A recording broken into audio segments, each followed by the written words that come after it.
তারিখ সন্ধ্যা রাত্রিতে আমি লোকাল বিধায়ক হিসেবে আমাদের অভয়ার বাড়ি আমার বিধানসভা এলাকায় আমি নিজে একটা মিট দি প্রেস করেছিলাম। প্রায় 50টিরও বেশি প্রেস ছিল। সেদিনের কথা যদি আপনারা খেয়াল করে থাকেন যে এত বড় হেনিয়াস ক্রাইম আমার জীবনে আমি কম দেখেছি।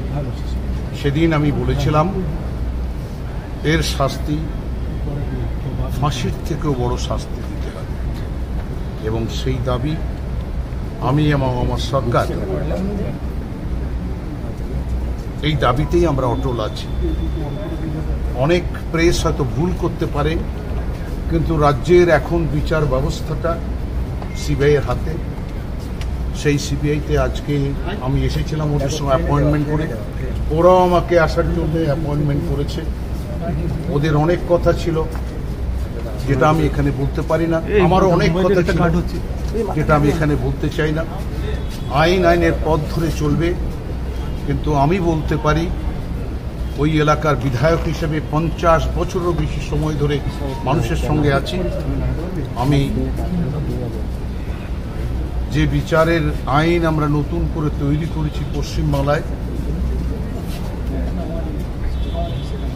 সেই আইন বলবৎ হবেই, এবং যারা এখানে আমার ওই ডাক্তারকে অত্যাচার করেছে, খুন করেছে, সম্মান নষ্ট করেছে, ব্রুটাল মার্ডার করেছে, তারা শাস্তি পাবে। এবং আমি চাই যে সকলে মিলে শাস্তিটা একটা দিক, আর নিজেদের প্রতিপত্তি আরেকটা দিক। এখানে আজকের দিনে শাস্তির কথাটা আমাদের পশ্চিমবাংলায় প্রায় মুখ্য নয় গৌণ হয়ে গিয়েছে, কিন্তু আমাদের সরকার, আমাদের দল এর চরমতম শাস্তি দিয়েই আমরা বিশ্রাম করি। নির্মলদা, 9 তারিখ সকালবেলা আপনি হাসপাতালে যখন গিয়েছিলেন? সকালবেলা যাইনি, তুমি তো ভুল করছো। বড় কাগজের মালিক আমি 3:30 গেছি। 3:30 সবার সঙ্গে দেখা হয়ে গেল। ঠিক আছে, সেদিন মানে কি কারণে গেছিলেন? মানে খবর পেয়ে গেছিলেন, না কারোর নির্দেশে গেছিলেন, নাকি ফোন করে ডেকেছিলেন? তোমাদের এই হচ্ছে, আমি তোমাদের কাগজ নমস্কার। না মানে বলছি, আমার এলাকার মেয়ে, আমার এলাকার ডাক্তার, আমার এলাকা সব, আমি নিজের নৈতিক দায়িত্ব পালন করতে গিয়েছি। কারণ আমার 2-3টে মিটিং ছিল, সঙ্গে সঙ্গে আমি এসেছি, এবং আমি নিশ্চিত যে আমার মতো দুঃখী তোমরাও ভাইরা, তোমরা প্রেস ঠিকই, তো তোমরাও দুঃখ পাবে। এমন একটি ব্রিলিয়ান্ট মেয়ে, যা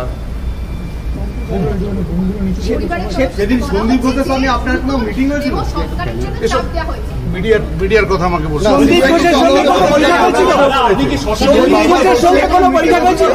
তোমাকে তো বলে দিলাম কোথায় গেছি, জবাব নয়। আমি বললাম আমাদের কিছু কথা ছিল,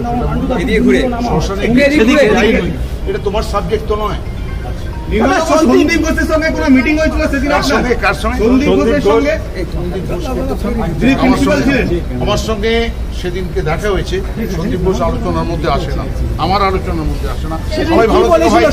সবাই ভালো থেকো। আইনের পথে আইন চলবে। তোমাদের সঙ্গে আমার ব্যক্তিগত সম্পর্ক সবার ভালো। সন্দীপ ঘোষের সঙ্গে কোনো কথাবার্তা হয়েছে? সম্ভাবনা নেই, কখনোই সম্ভাবনা নেই কথা বলার। না ডাকবে কেন? আমি তো বললাম আমি মেক অ্যান অ্যাপয়েন্টমেন্ট। ওদের বক্তব্য ওরা বলবে, আমার বক্তব্য আমি রেখেছি। আইনের পথ ধরে চলবে, এটা বললাম তো। যদি আবার ডাকে আবার আমি বলবো, এবং আই ওয়ান্ট জাস্টিস। ওটা মুখে নয়, আমার পদোন্নতি চাই, জাস্টিস চাই নয়। আমি কার্যত I am here still my life to give punishment to these criminals.